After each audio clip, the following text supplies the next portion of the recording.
दोस्तों मेरे चैनल का नाम कुछ अलग कुछ रोचक है। सर्च कीजिए ये नाम यूट्यूब पर और प्लेलिस्ट में जाकर के रामायण महाभारत पुराण शुरुआत से पढ़ सकते हो, या फिर इस वीडियो के नीचे चैनल के नेम या पिक्चर पर भी क्लिक करके प्लेलिस्ट में जा सकते हो। आज का चैप्टर है विभीषण का श्री राम को इंद्रजीत की इल्यूजन का रहस्य बताकर सीता के जीवित होने का विश्वास दिलाना और लक्ष्मण को सेना सहित निकुंभिला यज्ञ मंदिर में भेजने के लिए अनुरोध करना। तो पिछले वीडियो पे हमने पढ़ा था कि इंद्रजीत अपना डिमोनिक इल्यूजन क्रिएट करने के बाद राम और लक्ष्मण को तकलीफ़ होती है उसको हराने में, फिर वो निकुंभिला मंदिर पे जाता है। उसके बाद भातृभक्त लक्ष्मण जब श्री राम को इस प्रकार आश्वासन दे रहे थे और इल्यूजन क्रिएट करके सबको दिखाया कि उसने सीता को मारा है, जो कि एक माया था, उसी के बारे में तो पिछले वीडियो पे आप जान सकते हैं इस वीडियो को समझने के लिए। उसी समय विभीषण वानर सैनिकों को अपने अपने स्थान पर स्थापित करके वहां आए। और दोस्तों वीडियो के नीचे लाल रंग का सब्सक्राइब लिखा हुआ है, उसको दबा के बेल आइकन ऑल कर लीजिए लेटेस्ट वीडियो अपडेट्स के लिए। नाना प्रकार के अस्त्र शस्त्र धारण किए 4 निशाचर वीर जो काली कंजल राशि के समान काले शरीर वाले युद्धपति गजाजों के समान जान पड़ते थे, चारों ओर से घेर कर उनकी रक्षा कर रहे थे। वहां आकर उन्होंने देखा महात्मा लक्ष्मण शोक में मग्न हैं तथा वानरों के नेत्र में भी आंसू भरे हुए हैं। साथ ही इक्ष्वाकुकुल नंदन महात्मा श्री रघुनाथ जी पर भी उनकी दृष्टि पड़ी, जो मूर्छित हो लक्ष्मण की गोद में लेटे हुए थे। श्री रामचंद्र जी को लज्जित तथा शोक से संतप्त देख विभीषण का हृदय आंतरिक दुख से दीन हो गया। उन्होंने पूछा, ये क्या बात है? श्री राम जी बहुत रो रहे थे, वो बेहोश हो गए थे। लक्ष्मण उन्हें समझा रहे थे, ये भी आप पिछले वीडियो पे जान सकते हैं। तब लक्ष्मण ने विभीषण के मुंह की ओर देखकर तथा सुग्रीव और दूसरे दूसरे वानरों पर दृष्टिपात करके आंसू बहाते हुए मंद स्वर में कहा, मतलब धीरे धीरे कहा, सौभ्य। हनुमान जी के मुंह से ये सुनकर कि इंद्रजीत ने सीता जी को मार डाला, श्री रघुनाथ जी तत्काल मूर्छित हो गए हैं। जैसे कि मैंने कहा कि वो एक इल्यूजन था, माया था, सीता को मारने वाला बात। इस प्रकार कहते हुए लक्ष्मण को विभीषण ने रोका और अचित पड़े हुए श्री रामचंद्र जी से ये निश्चित बात कही, महाराज हनुमान जी ने दुखी होकर जो आपको समाचार सुनाया है उसे मैं समुद्र को सोख लेने के समान असंभव मानता हूँ। महाबाहु, दुरात्मा रावण का सीता के प्रति क्या भाव है ये मैं अच्छी तरह जानता हूँ, वो उनका वध कदापि नहीं करने देगा। तो विभीषण भी एक बहुत गुस्सैल योद्धा थे, महान योद्धा थे। हालांकि टीवी सीरियल पे विभीषण को सिर्फ रोते हुए असहाय दिखाया जाता है। वो इंद्रजीत की माया का रहस्य समझते हैं, ठीक है। वही श्री राम को बता रहे हैं कि असल में क्या हुआ था। मैंने उसका हित करने की इच्छा से अनेक बार ये अनुरोध किया कि विद्या कुमारी को छोड़ दो, किंतु उसने मेरी बात नहीं मानी। सीता को दूसरा कोई पुरुष साम दाम या भेद नीति के द्वारा भी नहीं देख सकता, फिर युद्ध के द्वारा कैसे देख सकता है? महाबाहु राक्षस इंद्रजीत वानरों को मोह में डालकर चला गया है। जिसका उसने वध किया था वो मायावी जानकी थी, मतलब वो रियल नहीं था, ऐसा कह रहे हैं। ऐसा निश्चित समझिए। वो इस समय निकुंभिला मंदिर में जाकर होम करेगा। तो वो एक इल्यूजन कह सकते हैं, हिप्नोटिज्म टैलेंट कह सकते हैं, जो इंद्रजीत ने बनाया था, वही कह रहे हैं विभीषण। वो इंद्रजीत निकुंभिला मंदिर में यज्ञ कर रहा है, जाकर होम करेगा, और जब होम करके लौटेगा उस समय उस रावण कुमार को संग्राम में परास्त करना इंद्र सहित संपूर्ण देवताओं के लिए भी कठिन होगा। शायद यही यज्ञ करके गया था इंद्र के साथ युद्ध करने के लिए। निश्चय ही उसने हम लोगों को मोह में डालने के लिए ही ये माया का प्रयोग किया है। उसने सोचा होगा यदि वानरों का पराक्रम चलता रहा तो मेरे इस कार्य में विघ्न पड़ेगा, इसलिए उसने ऐसा किया है। जब तक उसका होम कर्म समाप्त नहीं होता उसके पहले ही हम लोग सेना सहित निकुंभिला मंदिर में चले। नरश्रेष्ठ, झूठे ही प्राप्त हुए इस संताप को त्याग दीजिए। प्रभु आपको शोक से संतप्त होते देख सारी सेना दुख में पड़ी हुई है। आप तो धैर्य में सबसे बढ़ चढ़े हैं, अतः स्वस्थ चित्त होकर यही रहिए और सेना को लेकर जाते हुए हम लोगों के साथ लक्ष्मण जी को भेज दीजिए। ये नरश्रेष्ठ लक्ष्मण अपने पैने बाणों से मारकर रावण कुमार को वो होम कर्म त्याग देने के लिए विवश कर देंगे, इससे वो मारा जा सकेगा।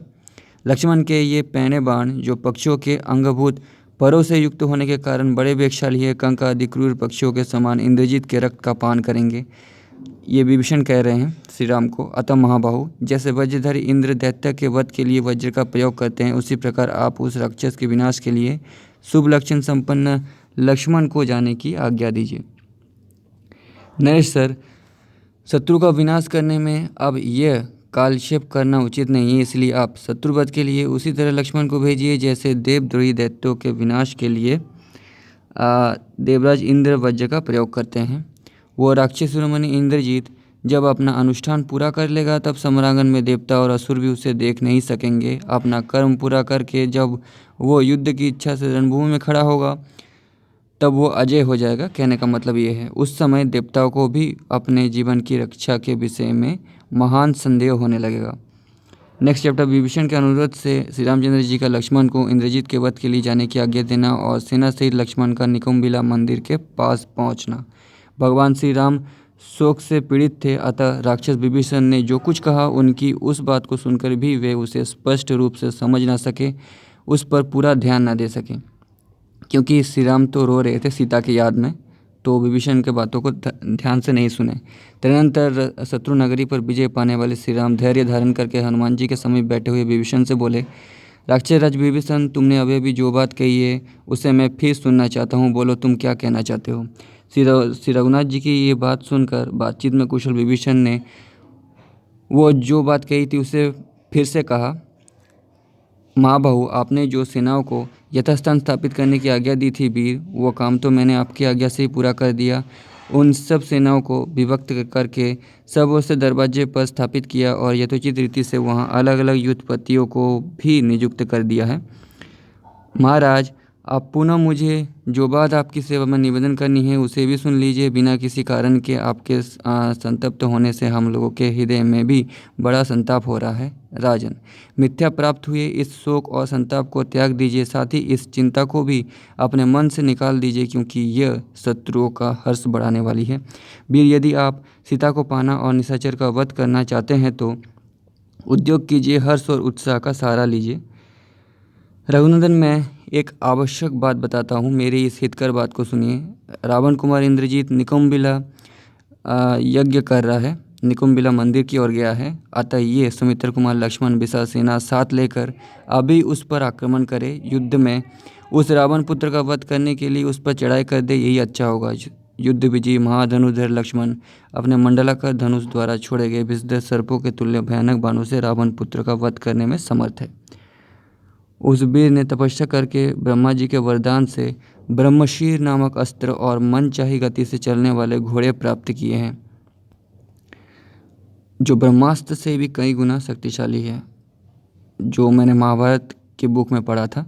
निश्चय ही इस समय सेना के साथ वो निकुंभिला में गया है, वहाँ से अपना हवन कर्म समाप्त करके यदि वो उठेगा तो हम सब लोगों को उसके हाथ से मरा ही समझिए। महाबाहु, संपूर्ण लोकों के स्वामी ब्रह्मा जी ने उसे वरदान देते हुए कहा है था इंद्र शत्रु निकुंभिला नामक बट वृक्ष के पास पहुंचने तथा हवन संबंधी कार्य पूर्ण करने से पहले ही जो शत्रु तुझ शस्त्रधारी को मारने के लिए आक्रमण करेगा उसी के हाथ से तुम्हारा वध होगा। राजन, इस प्रकार बुद्धिमान इंद्रजीत की मृत्यु का विधान किया गया है, इसलिए श्री राम, आप इंद्रजीत का वध करने के लिए महाबली लक्ष्मण को आज्ञा दीजिए। दोस्तों, उस समय ईश्वर जिसको भी वरदान देते थे एक कमजोरी भी देते थे ताकि विधि का विधान सत्य हो सके। इसलिए श्री राम, आप इंद्रजीत का वध करने के लिए महाबली लक्ष्मण को आज्ञा दीजिए। उसके मारे जाने पर रावण को अपने स्वदों सहित मरा ही समझिए। विभीषण के वचन सुनकर श्री रामचंद्र जी शोक का परित्याग करके बोले, सत्य पराक्रम विभीषण, उस भयंकर राक्षस की माया को मैं जानता हूँ। वो ब्रह्मास्त्र का ज्ञाता, बुद्धिमान, बहुत बड़ा मायावी और महान बलवान है। वरुण सहित संपूर्ण देवताओं को भी वो युद्ध में अचेत कर सकता है। महायशस्वी वीर, जब इंद्रजीत रथ सहित आकाश में विचरने लगता है उस समय बादलों में छिपे हुए सूर्य की भांति उसकी गति का कुछ पता नहीं चलता। विभीषण से ऐसा कहकर भगवान श्री राम ने अपने शत्रु दुरात्मा इंद्रजीत की माया शक्ति को जानकर यशस्वी वीर लक्ष्मण से ये बात कही, लक्ष्मण, वानरराज सुग्रीव की जो भी सेना है वो सब साथ ले। हनुमान आदि युद्धपति और ऋक्षराज, जामवंत तथा अन्य सैनिकों से घिरे रहकर तुम मायाबल से संपन्न राक्षस राजकुमार इंद्रजीत का वध करो। ये महामना राक्षस राज विभीषण उसकी माया से अच्छी तरह परिचित है, अतः अपने मंत्रियों के साथ ये भी तुम्हारे पीछे पीछे जाएंगे। श्री रघुनाथ जी की यह बात सुनकर विभीषण सहित भयानक पराक्रमी लक्ष्मण ने अपना शेष धनुष हाथ में लिया। वे युद्ध की सब सामग्री लेकर तैयार हो गए। उन्होंने कवच धारण किए, तलवार बांध ली और उत्तम बाण तथा बाएं हाथ में धनुष ले लिए। तत्पश्चात श्री रामचंद्र जी के चरण छूकर हर्ष से भरे हुए सुमित्रा कुमार ने कहा, आर्य, आज मेरे धनुष से छूटे हुए बाण रावण कुमार को वितीर्ण करके उसी तरह लंका में गिरेंगे जैसे हंस कमलों से भरे हुए सरोवर में उतरते हैं।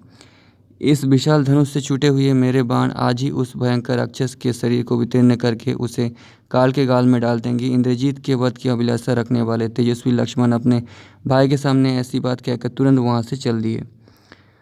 पहले उन्होंने अपने बड़े भाई के चरणों में प्रणाम किया, फिर उनकी परिक्रमा करके रावण कुमार द्वारा पालित निकुंबिला मंदिर की ओर प्रस्थान किया, यानी चल दिया। भाई श्री राम द्वारा स्वस्ति वाचन किए जाने के पश्चात विभीषण सहित प्रतापी राजकुमार लक्ष्मण बड़ी उतावली के साथ चले। कई हजार बानर वीरों के साथ हनुमान और मंत्रियों सहित विभीषण भी लक्ष्मण के पीछे शीघ्रतापूर्वक प्रस्थित हुए। विशाल वानर सेना सहित घिरे हुए लक्ष्मण ने वेगपूर्वक आगे बढ़कर मार्ग में खड़ी हुई ऋक्षराज जामवंत की सेना को देखा। दूर तक का रास्ता तय कर लेने पर मित्र को आनंदित करने वाले सुमित्रा कुमार ने कुछ दूर से ही देखा राक्षसराज रावण की सेना मोर्चा बांधे खड़ी है। शत्रु का दमन करने वाले रघुकुल नंदन लक्ष्मण हाथ में धनुष ले ब्रह्मा जी के निश्चित किए हुए विधान के अनुसार उस मायावी राक्षस को जीतने के लिए निकुंबिला नामक स्थान में पहुंचकर एक जगह खड़े हो गए। उस समय प्रतापी राजकुमार लक्ष्मण के साथ विभीषण, वीर अंगद तथा पवन कुमार हनुमान जी भी थे। अंगद राम की सेना का सबसे बलवान और सबसे स्ट्रॉन्ग योद्धा था, वानर था। चमकीले अस्त्र शस्त्रों से जो प्रकाशित हो रही थी, ध्वजों और महारथियों के कारण गहन दिखाई देती थी, जिसके वेग का कोई माप नहीं था तथा जो अनेक प्रकार की वेशभूषा में दृष्टिगोचर होती थी। अंधकार के समान काली उस शत्रु सेना में विभीषण आदि के साथ लक्ष्मण ने प्रवेश किया। उसके बाद नेक्स्ट चैप्टर वानरों और राक्षसों का युद्ध, हनुमान जी के द्वारा राक्षस सेना का संहार और उनका इंद्रजीत को द्वंद्व युद्ध के लिए ललकारना तथा लक्ष्मण का उसे देखना। उस अवस्था में रावण के छोटे भाई विभीषण ने, तो मतलब इंद्रजीत से लड़ने के लिए विभीषण, हनुमान, अंगद, सुग्रीव, सब वानर सब एक साथ गया था। उस अवस्था में रावण के छोटे भाई विभीषण ने लक्ष्मण से ये बात कही जो अपने अभिष्ट अर्थ को सिद्ध करने वाली तथा शत्रु के लिए अहितकर थी। वे बोले, लक्ष्मण, ये सामने जो मेघों की काली घटा के समान राक्षसों की सेना दिखाई देती है, उसके साथ शिला रूपी आयुध धारण करने वाले वानर भी शीघ्र ही युद्ध छेड़ दे और आप भी इस विशाल बाहिनी के व्यूह का भेदन करने का प्रयत्न करें। इसका मोर्चा टूटने पर राक्षस राज का पुत्र इंद्रजीत भी हमें यही दिखाई देगा। अतः आप इस हवन कर्म की समाप्ति से पहले ही वज्र तुल्य बाणों की वर्षा करते हुए शत्रुओं पर शीघ्र धावा कीजिए। वीर, वो दुरात्मा रावण कुमार बड़ा ही मायावी, अधर्मी, क्रूर कर्म करने वाला और संपूर्ण लोगों के लिए भयंकर है, अतः इसका वध कीजिए। विभीषण की यह बात सुनकर शुभ लक्षण संपन्न लक्ष्मण ने राक्षसराज के पुत्र को लक्ष्य करके बाणों की वर्षा आरंभ कर दी। साथ ही बड़े बड़े वृक्ष लेकर युद्ध करने वाले वानर और भालू भी वहां खड़ी हुई राक्षस सेना पर एक साथ ही टूट पड़े। उधर से राक्षस भी वानर सेना को नष्ट करने की इच्छा से समरांगन में तीखे बाणों, तलवारों, शक्ति और तोमरों का प्रहार करते हुए उनका सामना करने लगे। इस प्रकार वानरों और राक्षसों में घमासान युद्ध होने लगा। उसके महान कोलाहल से समूची लंकापुरी सब ओर से गूंज उठी। नाना प्रकार के शस्त्रों, पहने बाणों, उठे हुए वृक्षों और भयानक पर्वत शिखरों से वहाँ का सारा आकाश आच्छादित हो गया। विकट मुंह और बाहों वाले राक्षसों ने वानर युद्धपतियों पर शस्त्रों का प्रहार करते हुए उनके लिए महान भय उपस्थित कर दिया। उसी प्रकार वानर भी समरांगन में संपूर्ण वृक्षों और पर्वत शिखरों द्वारा समस्त राक्षसों को मारने एवं हताहत करने लगे। मुख्य महाकाय, महाबली ऋचों और वानरों से जूझते हुए राक्षसों का महान भय लगने लगा। रावण कुमार इंद्रजीत बड़ा ही दुर्धर्ष वीर था। उसने जब सुना कि मेरी सेना शत्रु द्वारा पीड़ित होकर बड़े दुख में पड़ गई है, तब अनुष्ठान समाप्त होने के पहले ही वो युद्ध के लिए उठ खड़ा हुआ। अपनी सेना की रक्षा के लिए उस समय उसके मन में बड़ा क्रोध उत्पन्न हुआ था। वो वृक्षों के अंधकार से निकलकर एक सुसज्जित रथ पर आरूढ़ हुआ, जो पहले से ही जोत कर तैयार रखा गया था। वो रथ बहुत ही सुदृढ़ था। इंद्रजीत के हाथ में भयंकर धनुष और बाण थे। वो काले कोयले के ढेर सा जान पड़ता था। उसके मुंह और नेत्र लाल थे। वो भयंकर राक्षस विनाशकारी मृत्यु के समान प्रतीत होता था। इंद्रजीत रथ पर बैठ गया। ये देखते ही लक्ष्मण के साथ युद्ध की इच्छा रखने वाले भयंकर वेगशाली राक्षसों की वो सेना उसके आसपास सब और खड़ी हो गई। उस समय शत्रु का दमन करने वाले पर्वत के समान विशालकाय हनुमान जी ने एक बहुत बड़े वृक्ष को जिसे तोड़ना या उखाड़ना कठिन था उसे उखाड़ लिया। फिर तो वे वानर वीर हनुमान जी प्रलयाग्नि के समान प्रज्वलित हो उठे, यानी गुस्से में हो गए, और युद्ध स्थल में राक्षसों की उस सेना को दग्ध करते हुए बहुसंख्यक वृक्षों की मार से राक्षसों को अचेत करने लगे, यानी बेहोश करने लगे। पवन कुमार हनुमान जी बड़े बेग से राक्षस सेना का विध्वंस कर रहे थे। ये देखते ही सहस्त्र राक्षस उन पर अस्त्र शस्त्रों की वर्षा करने लगे। चमकीले शूल धारण करने वाले राक्षस शूलों से, जिनके हाथों में तलवारें थी, वे तलवारों से शक्तियों से, और पट्टिसधारी राक्षस पट्टिसों से उन पर प्रहार करने लगे। बहुत से परिघों, गदाओं, सुंदर शैलों, सैकड़ों शतघ्नियों, लोहे के बने हुए मुद्दरों, भयानक फरसों, बिंदीपालों, वज्र के समान मुक्कों और अश्वतुल्य थप्पड़ों से वे समस्त राक्षस पास आकर सब ओर से पर्वताकार हनुमान जी पर प्रहार करने लगे। हनुमान जी ने कुपित होकर उनका भी संहार किया। इंद्रजीत ने देखा कपिवर पवन कुमार हनुमान पर्वतों के समान अचल हो निशंक भाव से राक्षसों यानी अपने शत्रुओं का संहार कर रहे हैं। ये देखकर उसने अपने सारथी से कहा, जहाँ ये बानर युद्ध करता है वहीं चलो। यदि उसकी उपेक्षा की गई तो ये हम सब राक्षसों का विनाश ही कर डालेगा। उसके ऐसा कहने पर सारथी रथ पर बैठे हुए अत्यंत दुर्जय वीर इंद्रजीत को दौटा हुआ उस स्थान पर गया जहाँ पवन पुत्र हनुमान जी विराजमान थे। वहाँ पहुंचकर उस दुर्जय राक्षस ने हनुमान जी के मस्तक पर बाणों, तलवारों, पट्टिसों, फरसों की वर्षा आरंभ कर दी। उन भयानक शस्त्रों को अपने शरीर पर झेलकर पवन पुत्र हनुमान जी महान रोष से भर गए और इस प्रकार बोले, दुर्बुद्धि रावण कुमार, यदि बड़े शूरवीर हो तो आओ मेरे साथ मल्ल युद्ध करो। इस वायुपुत्र से भिड़कर जीवित नहीं लौट सकोगे। दुर्मते, अपनी भुजाओं द्वारा मेरे साथ द्वंद्व युद्ध करो। इस बाहु युद्ध में यदि मेरा वेग सह लो तो तुम राक्षसों में श्रेष्ठ भी समझे जाओगे। रावण कुमार इंद्रजीत धनुष उठाकर हनुमान जी का वध करना चाहता था। इसी अवस्था में विभीषण ने लक्ष्मण को उसका परिचय दिया। सुमित्रा नंदन, रावण का जो पुत्र इंद्र को भी जीत चुका है, वही ये रथ पर बैठकर हनुमान जी का वध करना चाहता है। अतः आप शत्रुओं का विदारण करने वाले अनुपम आकार प्रकार से युक्त एवं प्राणांतकारी भयंकर बाणों द्वारा उस रावण कुमार को मार डालिए। शत्रु को भयभीत करने वाले विभीषण के ऐसा कहने पर उस महात्मा लक्ष्मण ने रथ पर बैठे हुए उस भयंकर बलशाली पर्वताकार दुर्जय राक्षस को देखा। इंद्रजीत और विभीषण की रोषपूर्ण बातचीत, यानी इंद्रजीत और विभीषण का झगड़ा। पूर्वोक्त बात कहकर हर्ष में भरे हुए विभीषण धनुर्धर सुमित्रा कुमार को साथ लेकर बड़े वेग से आगे बढ़े। थोड़ी ही दूर जाकर विभीषण ने एक महान वन में प्रवेश करके लक्ष्मण को इंद्रजीत के कर्मस्थान का स्थान दिखाया। वहाँ एक बरगद का वृक्ष था जो श्याम मेघ के समान सघन और देखने में भयंकर था। रावण के तेजस्वी भ्राता विभीषण ने लक्ष्मण को वहाँ की सब वस्तुएं दिखाकर कहा, सुमित्रा नंदन, यह बलवान रावण कुमार प्रतिदिन यहीं आकर पहले भूतों की बलि देता है, उसके बाद युद्ध में प्रवृत्त होता है। इसी से संग्राम भूमि में ये राक्षस संपूर्ण भूतों के लिए अदृश्य हो जाता है और उत्तम बाणों से शत्रु को मारता तथा बांध लेता है। अतः जब तक ये इस बरगद के नीचे आए उसके पहले ही आप अपने तेजस्वी बाणों द्वारा इस बलवान रावण कुमार को रथ, घोड़े और सारथी सहित नष्ट कर दीजिए। तब बहुत अच्छा कहकर मित्रों का आनंद बढ़ाने वाले महा तेजस्वी सुमित्रा कुमार लक्ष्मण अपने विचित्र धनुष की टंकार करते हुए वहाँ खड़े हो गए। इतने में ही बलवान रावण कुमार इंद्रजीत अग्नि के समान तेजस्वी रथ पर बैठा हुआ कवच खड़ा हुआ ध्वजा के साथ दिखाई पड़ा। तब महा तेजस्वी लक्ष्मण ने पराजित न होने वाले पुलस्त कुलनंदन इंद्रजीत से कहा, राक्षस कुमार, मैं तुम्हें युद्ध के लिए ललकारता हूँ, तुम अच्छी तरह संभल कर मेरे साथ युद्ध करो। लक्ष्मण के ऐसा कहने पर महातेजस्वी वीर मनस्वी रावण कुमार ने वहाँ विभीषण को उपस्थित देख कठोर शब्दों में कहा, राक्षस, यही तुम्हारा जन्म हुआ और यही बढ़कर तुम इतने बड़े हुए तुम मेरे पिता के सगे भाई और मेरे चाचा हो, फिर तुम अपने पुत्र से मुझसे क्यों द्रोह करते हो।